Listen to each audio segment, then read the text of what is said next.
Hello, Freefrommers, and welcome to Series 2 of the Allergy and Freefrom Show chat with me, Ben Corbett. We're delighted to be back, not just for a few weeks, but permanently, around at about the third Friday of each month. We're going to have 2 guests each episode and a cook-along, so not only are we back, but we're bigger and better than ever. With so many guests lined up, I need to keep my introductions short and sweet, but there's a couple of things I just need to mention. Firstly, of course, the postponement of our 2020 live events.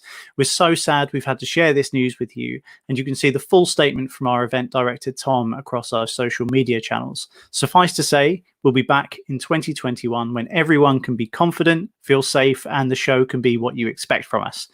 In the meantime, we have lots of exciting things to share with you over the coming months, beginning with this exclusive offer from our friends at Kelvin's Free From Foods.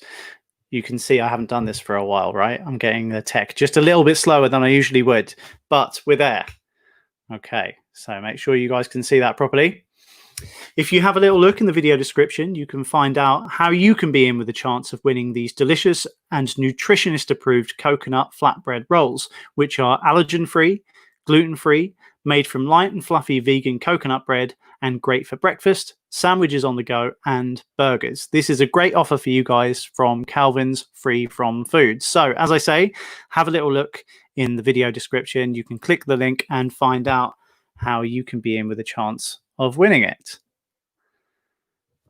Okay, on to today's show.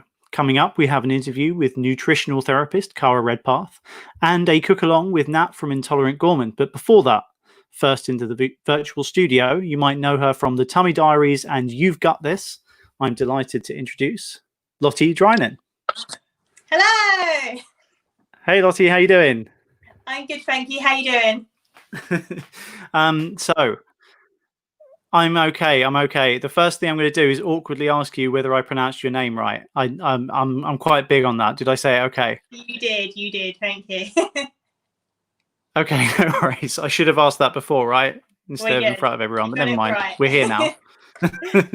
Okay, cool. So for anyone that doesn't know your work, could you tell our viewers a little bit about yourself? Yeah, so my name is Lottie. I am from Kent. I am a creator of the Tummy Diaries blog and the You've Got This community. So I have lived with IBS for, I always get it wrong, about 10 years. I normally say most of my adult life. So ever since I can remember, basically. And my blog, the Tummy Diaries, is all about my journey with IBS. And it's just there to sort of spread awareness of the illness and shed some positivity on it. And I talk a lot about the importance of understanding our bodies, and that's what I'm there to empower people to feel positive and to understand our bodies, and especially our gut and mind connection. And that is such a strong thing, isn't it, between the mind and stress and that sort of thing. And I guess we're all in such a stressful situation at the moment. Have you noticed more people like reaching out and talking online about these sorts of issues?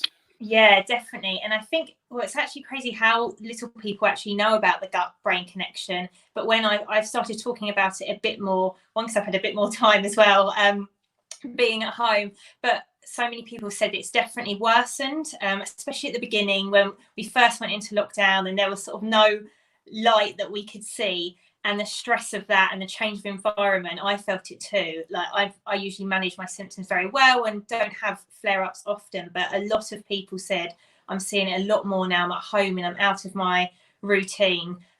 So yeah, definitely. Okay, cool. And so you've got 2 different things that you run. How do you differentiate between You've Got This and the Tummy Diaries? How are they different, and what should people expect going to each one? So the Tummy Diaries, I started first, so about, I think 3 or 4 years ago now. And that's more of like a personal blog. So I share my story. I don't just talk about IBS. I talk about loads of different things, just general life, a lot of just positivity, mental health. And I talk a lot about body image as well, and loads of fashion stuff. So I founded the hashtag My Bloated Wardrobe. So if you come on to the Tummy Diaries, you can expect to just see me and trying to be happy and spread some positivity. If you come on to You've Got This, so that's where I wanted there to be something that's not just about me and make it more about everybody else. So what I started noticing, especially in the past year, is people having real conversations on my posts, not just to me, but sharing their story, and then someone would say, oh Ben, actually I live with a similar experience. And I thought, that's brilliant. People, because with IBS, and even without it, even just being celiac or gluten-free or dairy-free, you can feel quite alone if you don't know people that are in the same boat. So I thought, what way can we bring them all together? So you've got this is created as a community. So we've got a Facebook group, which is just amazing. There's so many people on there just sharing their experience and just having a sort of an outlet to talk about it. And in terms of the Instagram account, I decided to start trying to do illustrations. Never done it before, but so I try and create little quotes and try and bring a little bit of light-hearted humour into it that people can relate to and share and like, and build conversations within the comments as well.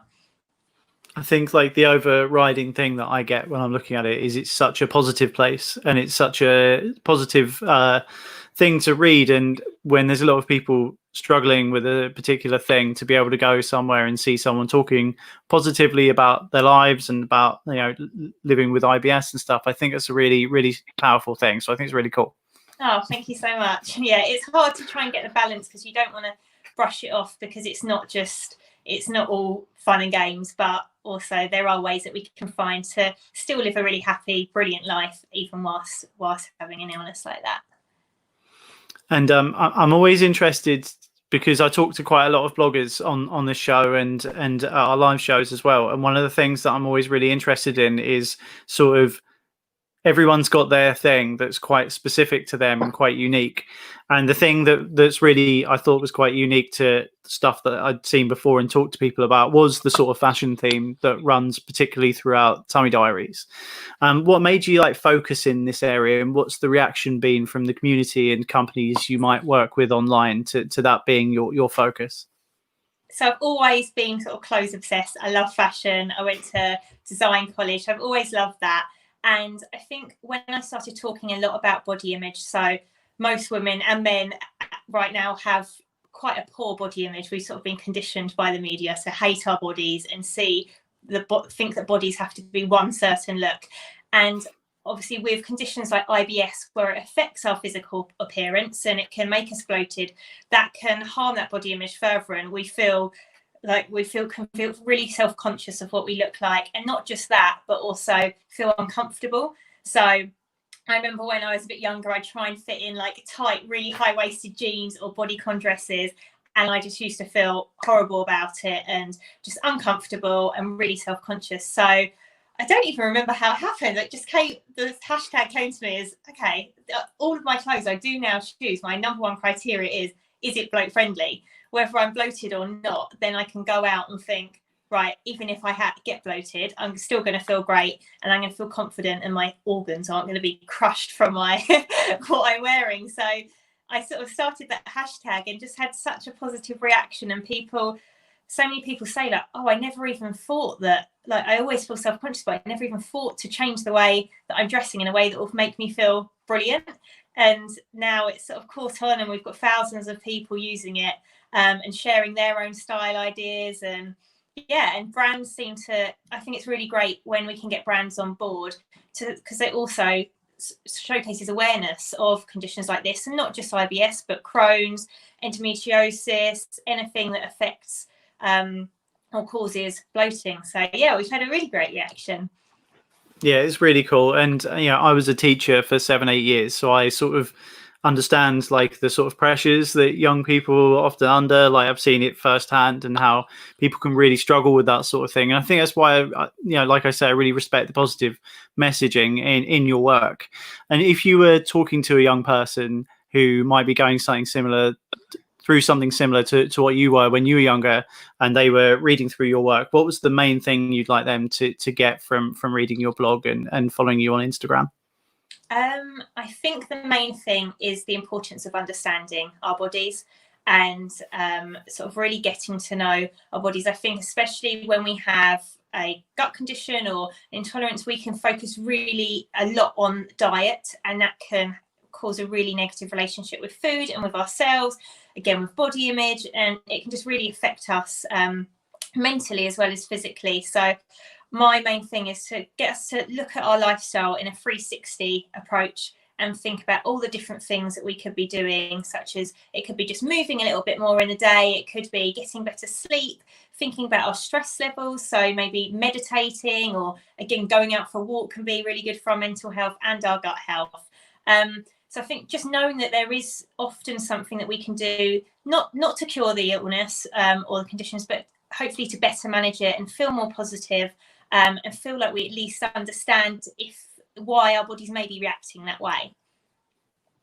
I always sort of think when someone has come to a sort of not enlightened, maybe that's a bit strong, but come to a sort of point in their life where they feel like they understand themselves and how they should live their life a little bit better. That I sort of imagine, what would you say to your younger self in that sort of situation? Do you know what I mean? Like when we're so confused and we're at the start of our journey or whatever, to understanding those things. So I think it's nice that people have obviously got you and your blog to look at, and hopefully that will help them get to that point themselves.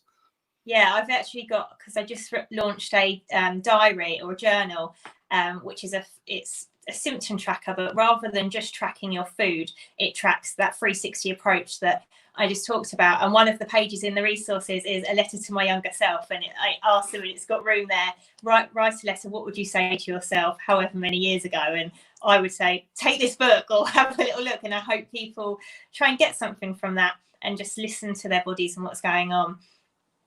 That's really cool. Thank you. So do you have anything exciting coming up you want to talk to us about, and where can people find your stuff online if they want to find out more? Yes, so I have just launched the My Tummy Diary. I launched that 2 weeks ago, and it's gone crazy. I've had such a brilliant reaction. It's amazing, and people are already filling it out. They only started landing a week ago, but seeing people fill it out and say that they're thinking about their life in a slightly different way and being kinder to themselves. So you can find that on do some more events. I'm actually an events manager as well as this. So as soon as you'll be able to film me here, but as soon as it's safe, I would love to get back into doing events. I would have planned like a bit of a launch with the diary, but of course we can't do that. But I'm really, really excited because that's where we can be like a real community. We're doing a few Zoom meetings with the Facebook page, being able to get people together, even if it's in the park, socially distanced. Once we all feel a bit more comfortable with it, you can definitely expect some more events. That sounds amazing. Sounds really cool. Well, thank you so much for coming by. And lots of useful things. People should check out your blog, check out the journal, the diary that you've put out. I think it's going to be really useful for people. So yeah, thanks a lot. Thank you so much. Thanks for having me. Cheers, Lottie. Bye-bye. Bye. Okay, so I'm going to move swiftly on. I'm going to keep this moving. I'm going to have our second guest this month, who is nutritional therapist Cara Redpath. So I'm going to invite Cara into the virtual studio. Hey, Cara, how's it going? Hi there. Hi, Ben. I'm good, thank you. How are you? Yeah, I'm good. Just chilling, chatting. Other people are watching. So exactly. So for anyone that doesn't know your work, could you tell us a little bit about yourself and maybe as a nutritional therapist, what is it that you do to help people with allergies and problems with gut health? Yeah, so I'm Cara Redpath. I'm a nutritional therapist, which means essentially I look at the body in a functional way. So I see the body for all of the entirety of its part, not just the part that's ill. So quite often in modern medicine, if you have a headache, you go and get a pill for your headache. Whereas if you had a headache, I would be looking at what was going on in your gut, what might be triggering it food-wise, what was going on with your circulation. So I look at the body in a functional way and establish what's on physiologically that's causing these symptoms.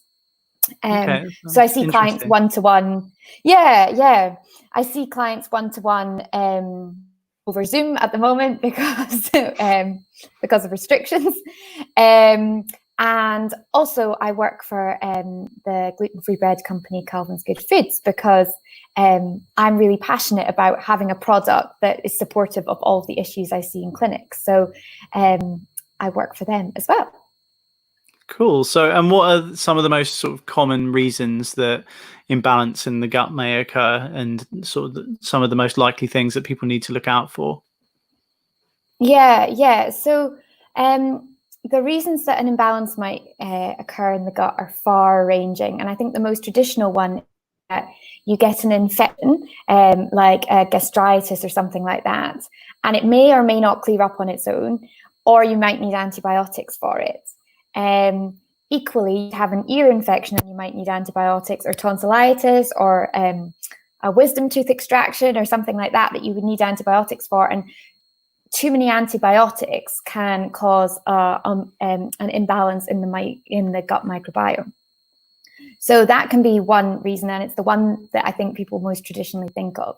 The other one is stress, massive. So Lottie was speaking there about the gut-brain connection, and it's vital that we look at that. And there's a lot of emerging research really showing the connection between the brain and the gut via the vagus nerve. And so it's so important that when we think stress, we also think about what that's doing to our gut microbiome. So chronic stress and chronic raised cortisol can disrupt the gut microbiome. And then sugar is a big one, unfortunately, when we live in a society which is just pumped full of sugar. And God knows I love a bit of sugar as much as the next person here. But having too much sugar can really be adverse for the gut microbiome. The more you feed those kind of nasty bugs in your gut with sugar, the more they want sugar. So quite often when people tell me they have cravings, I tell them, no, you don't have cravings. Your gut microbiome has cravings. It's not you, it's your microbes. They're calling out for more sugar. And then I guess another thing that can disrupt the gut is allergies themselves and intolerances themselves. In the case of celiac disease, if you're having something that is punching holes in your gut, it's going to be causing inflammation. It's going to be causing more intolerances because more protein particles are getting into your bloodstream where they shouldn't be. So establishing a stress management, establishing whether or not you're eating too much sugar, establishing if there's been a historic infection of any description and antibiotic use, and looking at your sugar consumption is kind of my top ones that I would be looking at with a client. And I guess what we've talked about there is sort of someone that maybe comes to you with an existing problem. I don't know whether it's any different if you speak to someone who maybe wants to just look after their gut and support their health as a result, just by taking steps before they have a problem. Would your advice to that sort of person be similar, or is it different? It's similar. Do you know what? I have more clients like that. Oh, hallelujah. People come and see a nutritional therapist when they've reached the end of their road. It's exactly what Lottie was talking about there. What would you tell your younger self before you got so sick down the road? It's absolutely true that we should be preventing gut health issues. We should be preventing allergies and intolerances before they kind of become so chronic and such an issue. So yeah, the advice would be absolutely similar. But in terms of just like generally how you look after your gut microbiome, for me, it's really, really, really important that you eat fiber. And I don't mean you go out and you get a fiber supplement and you drink it, or you eat something that's like high in fiber just for the sake of it. It's about having a diet that is broadly including plant fibers. And again, I'll bring Calvin's up here. It's why I love the product so much, because it's high in fiber. And so it feeds those prebiotics in your gut. So for me, it's looking at a broad range of those fibers. So root vegetables are fantastic fiber. And having more of them instead of your processed and refined carbohydrates. Having more peppers and cucumbers. Again, they have different kinds of fiber in them, and each one feeds a different bacteria in the gut. They're like the fertilizer that the probiotics then grow on. So wide range of prebiotic fibers and fibers. And then obviously classic, it wouldn't be a nutritional therapist not talking about a probiotic. So I would be recommending a kind of broad spectrum probiotic. And there's lots of different ones out there. They all do different things. That's when you come and see a therapist to know specifically what probiotic to take for which condition, because there's ones for mental health, there's ones for losing weight, there's ones for allergies and intolerances, the list goes on, ones for immunity. But you can just a beautiful broad spectrum probiotic as well, which is really beneficial. Then we would be looking at stress and sugar management, which I think in the modern world, my clients struggle with the most. So we'd be looking at, exactly as Lottie was saying, meditation and I would always be putting someone on a supported sugar detox. So that doesn't, we cut out all sugar, but we do it in a supportive way. And we have lots of supplements in there that help the person with their cravings through that 2 weeks of hell, so that you get a kind of better relationship with sugar. And so it then is more supportive of gut health moving forward, and you know what triggers you. And then moving on, we would be looking at what the trigger was. You know, people know, I think people are becoming more and more aware of what's maybe triggering them. People often come to me and say, oh, I think I have a problem with gluten. So we would be kind of investigating your food diary and what that looks like for you. So that would be my approach to gut health, just for the general population.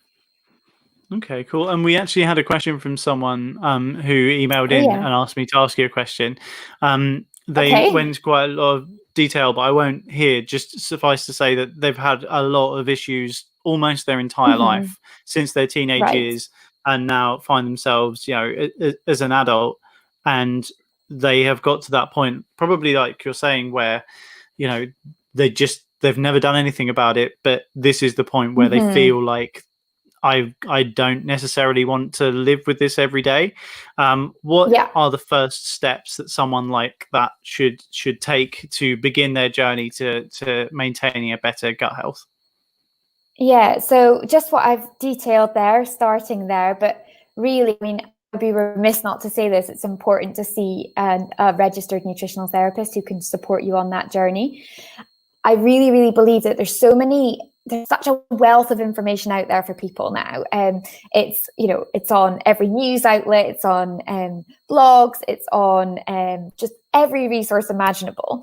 And people, I find, or my clients certainly, get confused as to what they should be doing and what path they should be doing. So they might go down one path for 6 months, that doesn't work, they go down another path, and then it's 2 years by the time they're actually seeing someone and getting to the root cause, which we can sort out in 4 weeks, sometimes less than that, you know. So I would always be saying, just yourself hassle, book in with someone you feel comfortable and you feel kind of knows your issue, and just have a chat with them and see what the therapist's opinion is on it, because they'll just be able to kind of bypass all of those steps. That's what we're trained to do. We're trained to look at triggers and drivers and sort it out for you. Okay, wicked. And where can people find out a bit more about you and the work you do? Yeah, so they can find me at cararedpath.com, which is my website, and they can find all of my services there. They can find me at Cara Redpath Nutrition on Instagram, and they can find me at Calvin's Good Food as well. I do a little podcast there every Monday talking about all things nutrition. So yeah, just Google my name and you'll find me. Awesome. Well, thank you so much for that, Cara. It's really good to get such an insight into gut health, and you've provided some really practical advice for our viewers. So thanks so much, and please come back. Oh, you're welcome. Of course. No worries. Cheers, Cara. Bye-bye. All right. Bye. Okay, so now we're going to go slightly off-piste here, because the plan was at this point that we were going to get Nathalie Newman, great friend of the show, the Intolerant Gourmand, in to do a live cook-along. Now, Nat's had a bit of a tough week, which she will explain to you herself, but she can't do her cook-along live. But amazingly, she recorded her cook-along for us last night, so I'm now going to play you that. And even better than that, she is actually logged in and watching. So if you guys have got any questions for her while you're watching her cook-along, pop it in the comments, and she is also in the comments, just lurking around, and she will reply to your comments and answer any questions that you have. So everyone, hold on. This is like that bit in Jurassic Park where they try and turn on all of the electrics again, and everyone's really nervous about whether it's going to work. So hopefully, with a little bit of luck, you guys will see Nat and her cook-along. I'm going to just say over to Nat.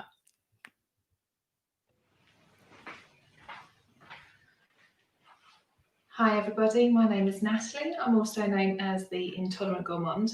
Now, I should have been doing a live cooking demonstration for you, but unfortunately my husband isn't very well at the moment. He fell off his bike on Monday, and it's resulted in a broken collarbone and several broken ribs, which has meant we've spent quite a few days in and out of hospital trying to get him fixed.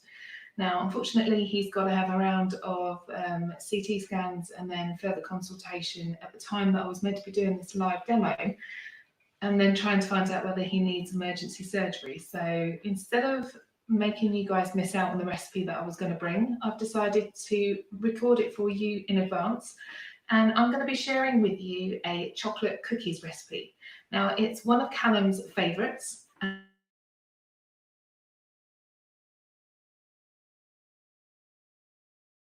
I've got my notes with me just to make sure that I don't forget anything.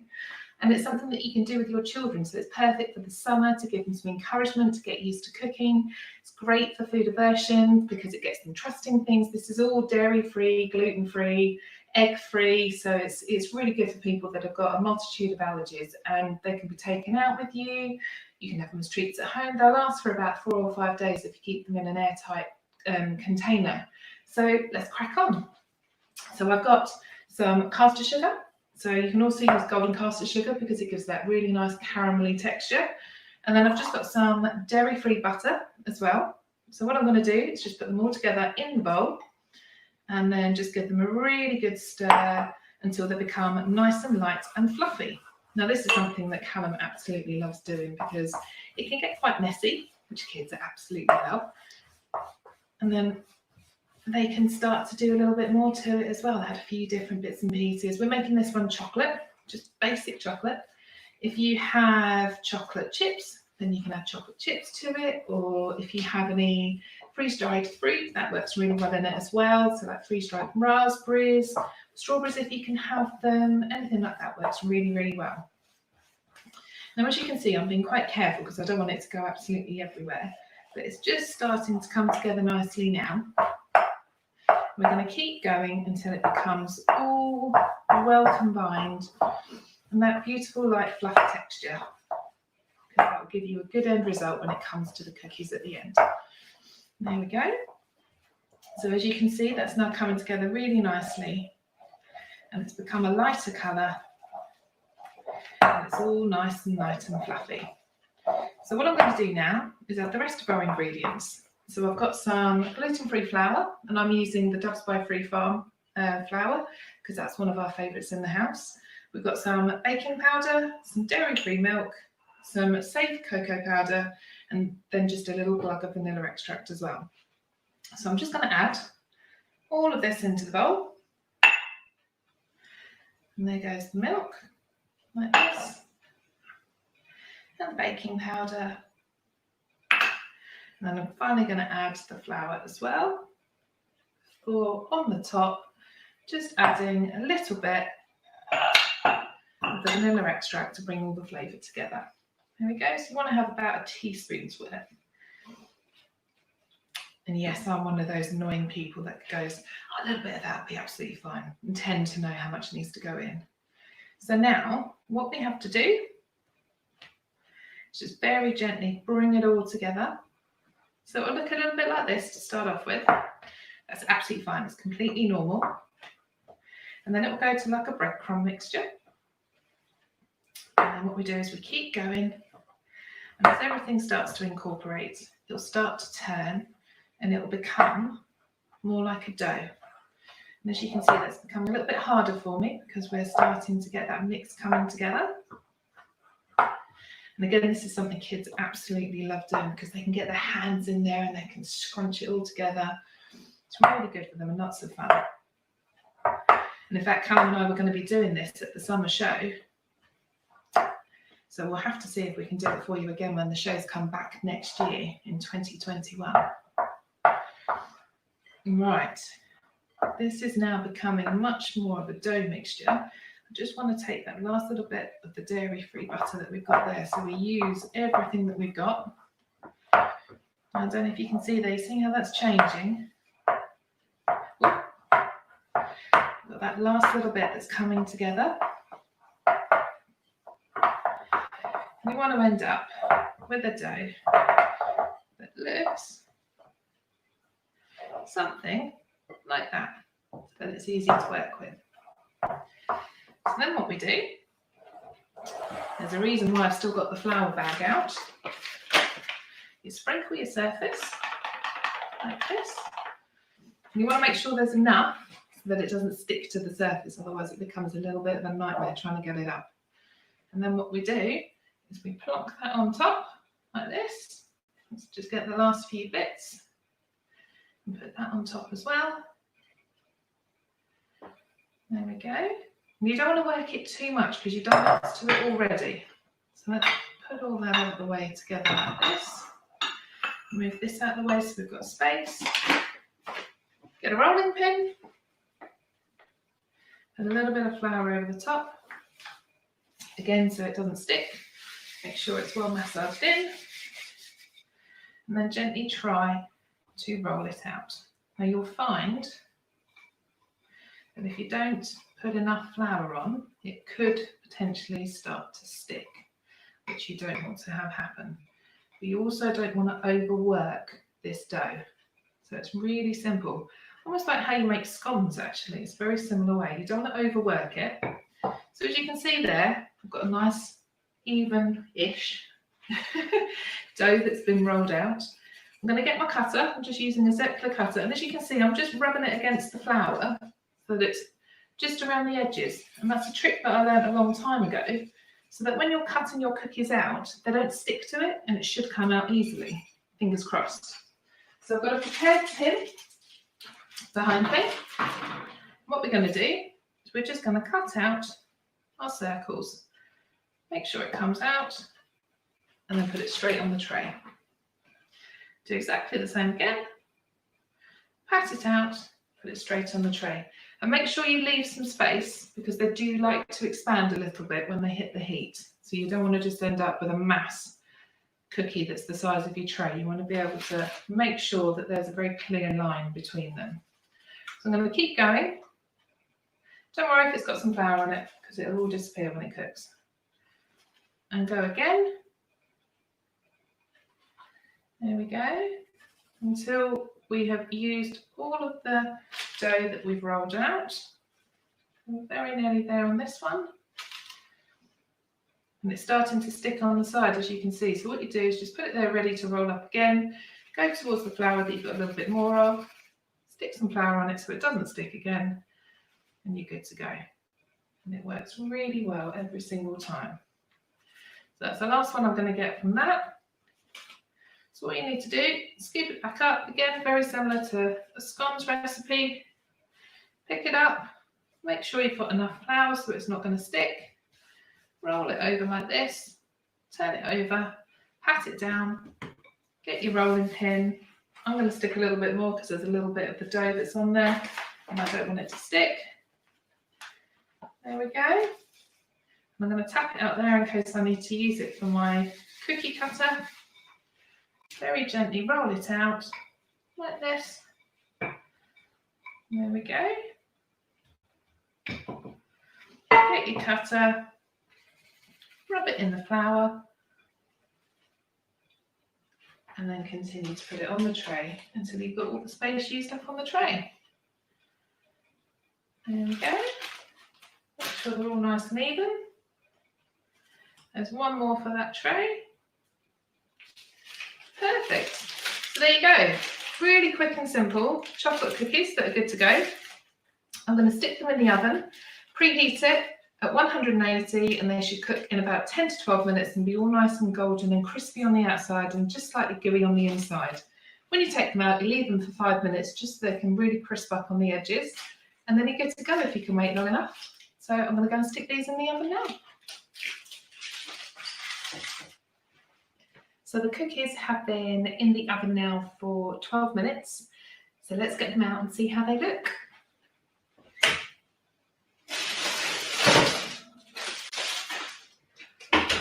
Oh, look at these beauties. Don't they look amazing? So there you have it. In just 15 minutes, you can get the most amazing chocolate cookies that are better than what you can buy.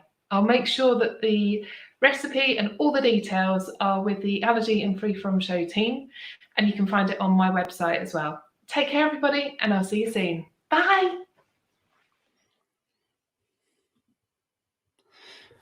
And I really need to take a second to thank Nat so much for doing that, because I know it's been a tough week for her. And she did that last night, very late at night, just so we could have her do the cook along and you guys would have a recipe to look at. I know it's one that she's going to pop up on her website soon, so look out for that. And maybe she can link it to our page, and then you guys can all have a look and you can do those cookies. So I'm just going to drop Cara and Lottie back in so we can wave goodbye to them, if that's all right with them. It's me giving them fair warning so they're not, scratching their noses or whatever. So there you go. Hey.